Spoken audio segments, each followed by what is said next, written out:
Good morning, আমি কৃত্তিকা। গতকালকেই ফিরেছি বর্ধমান থেকে। আর আজকে তো জ্যোতিদাও আমাদের সাথে রয়েছে। আমরা সবাই একসাথে ব্রেকফাস্ট করছি আর রনও ঘুম থেকে উঠে পড়েছে। জ্যোতিদা আজকের দিনটাই থাকবে, কালকে আবার ফিরে যাবে রিয়াদ। আজকে দীপ সকালে গিয়ে বাজার করে এনেছে মাছ, সবজি। যেহেতু জ্যোতিদা আজকেই মাত্র আমাদের বাড়িতে খাবে, তাই ওখানে যেগুলো যেগুলো পায় না সেগুলোই আজকে আমি রান্না করব। প্রথমেই শিম বাটা করব। শিমটাকে কুচি কুচি করে একটু ভেজে নিলাম।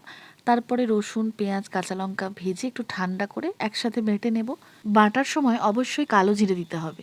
এই যে আজকের কাতলা মাছ, একটুখানি মাছের তেলও এনেছে।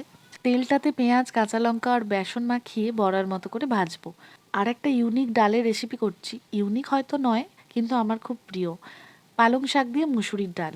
খুবই তাড়াতাড়ি হয়ে যায় আর ততটাই হেলদি। প্রথমে তো মুসুরির ডালটা সিদ্ধ করে নেব।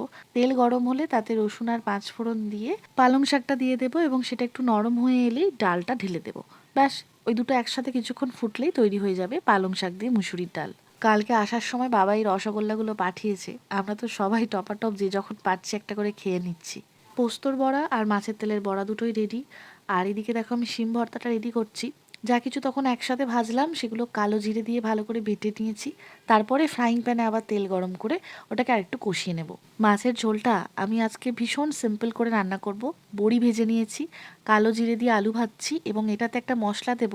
মশলাটার মধ্যে আছে আদা বাটা, জিরে গুঁড়ো, ধনে গুঁড়ো, হলুদ গুঁড়ো, নুন, গরম মশলা গুঁড়ো আর লাল লঙ্কার গুঁড়ো।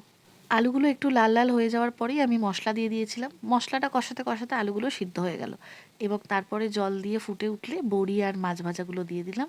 ব্যাস, একদম সিম্পল মাছের ঝোল রেডি। একদম প্রথমের ওই ছোট্ট থালাটা ছিল রনর, তারপরে আমি খেয়ে নিয়েছি। আর এখন জ্যোতিদা আর দীপ খেতে বসবে। এই ছোট্ট প্ল্যান্ট পটটা রনকে গিফট করেছে স্নেহা, আর সাথে এই পটটা আমাকে গিফট করেছে। তো এই দুটোতে আমি আসার সঙ্গে সঙ্গেই গাছ বসিয়ে ফেলেছি। স্নেহার ভিডিও আমি দিয়েছি, আমার চ্যানেলে আপলোড করেছি। মাঘ উৎসবে ও একটা খুব সুন্দর প্ল্যান্ট পটের স্টল নিয়ে বসেছিল। দুপুরবেলা যে যার মতো আমরা রেস্ট করলাম আর তারপরে চলে এলাম সন্ধেবেলার চা জল খাবারে। আমরা সবাই চা খেলাম, রনকে দুধ চকোস বানিয়ে দিলাম। আমাদের বাড়িটা যে কমপ্লেক্সে, সেই কমপ্লেক্সেই জ্যোতিদাও বাড়ি কিনেছে।